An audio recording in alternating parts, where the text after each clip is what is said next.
నవమోధ్యాయము రాజవిద్య రాజగుహ్య యోగము శ్లోకం 25. యాంతి దేవవ్రతా దేవాన్ పితॄన్ యాంతి పితృవ్రతాః భూతాని యాంతి భూతేజ్య యాంతి మద్యాజినోపి మాం. తెలుగు తాత్పర్యము. దేవతలను ఆరాధించేవారు దేవలోకాలకు వెళ్తారు. పితృదేవతలను పూజించేవారు పితృలోకాన్ని పొందుతారు. భూతగణాలను ఆరాధించేవారు ఆ లోకాలకే చేరుతారు. కానీ నన్ను భక్తితో ఆరాధించేవారు నన్నే పొందుతారు. ఈ శ్లోకంలో శ్రీకృష్ణ భగవానుడు చెబుతున్నది ఏమిటంటే, మన ఆరాధన ఎవరిపై ఉంటుందో మన గమ్యం కూడా అదే అవుతుంది. పరమాత్మను పూజించిన వారికి పరమగతి తప్పకుండా లభిస్తుంది. हिंदी तात्पर्य. देवताओं की पूजा करने वाले देवताओं के लोक को प्राप्त होते हैं. पितरों की पूजा करने वाले पितृलोक जाते हैं. भूत प्रेत आदि की उपासना करने वाले उन्हीं लोकों को प्राप्त होते हैं. लेकिन जो भक्त प्रेम और श्रद्धा से भगवान श्री कृष्ण की उपासना करते हैं वे भगवान को ही प्राप्त करते हैं. इस श्लोक का मुख्य संदेश यह है कि मनुष्य जिसको अपना आराध्य मानता है अंत में उसी को प्राप्त करता है. परमात्मा की भक्ति सर्वोच्च फल देने वाली है. नवमोध्यायमु राजविद्या राजगुह्य योगमु श्लोकम 26. पत्रं पुष्पं फलं तोयं यो मे भक्त्या प्रयच्छति तदहं भक्त्युपहृतमस्नामि ప్రయతాత్మనః. తెలుగు తాత్పర్యం. భగవంతుడు భక్తిని అత్యంత ముఖ్యంగా భావిస్తాడు. ఎవరు ప్రేమతో భక్తితో ఒక ఆకును కానీ ఒక పువ్వును కానీ ఒక పండును లేదా నీరు సమర్పించిన ఆ భక్తి భావాన్ని శ్రీకృష్ణుడు ఆనందంగా స్వీకరిస్తాడు. దేవునికి పెద్ద పెద్ద కానుకలు అవసరం లేదు. నిజమైన హృదయం మరియు విశ్వాసమే ముఖ్యమైనవి. భక్తితో చేసిన చిన్న సమర్పణ కూడా దేవునికి ఎంతో ప్రియమైనది. హిందీ तात्पर्य.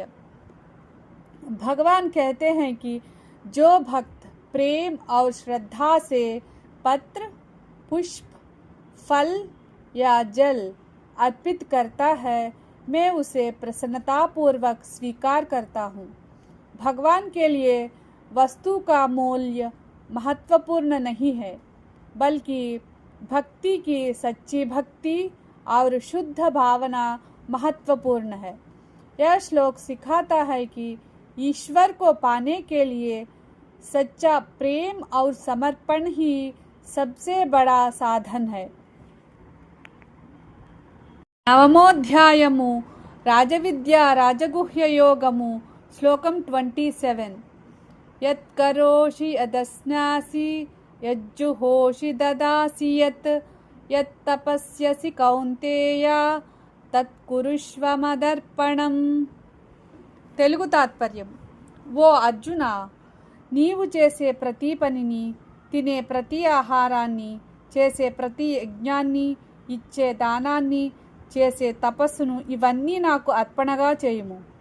మనిషి తన కర్మలను స్వార్థం లేకుండా భగవంతునికి సమర్పణ భావంతో చేస్తే అతని జీవితం పవిత్రమవుతుంది. ప్రతి కార్యాన్ని దేవుని సేవగా భావించడం భక్తి యోగానికి ప్రధాన మార్గం. హిందీ तात्पर्य. हे कौंतेय, तुम जो भी कर्म करते हो, जो भी खाते हो, जो भी यज्ञ करते हो, जो भी दान देते हो और जो भी तप करते हो उसे मुझको अर्पण भाव से करो. भगवान श्री कृष्ण का संदेश है कि जीवन का हर कार्य ईश्वर को समर्पित भावना से करना चाहिए. ऐसा करने से मनुष्य कर्म बंधन से मुक्त होकर आध्यात्मिक शांति प्राप्त करता है. English meaning. वो arjuna, whatever you do, whatever you eat, whatever you offer in sacrifice, whatever you give in charity, and whatever austerity you perform, do that as an offering unto me.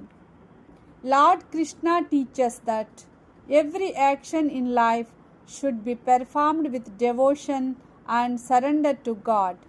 When actions are done without selfishness and offered to the divine, they become pure and lead a person towards spiritual peace and liberation.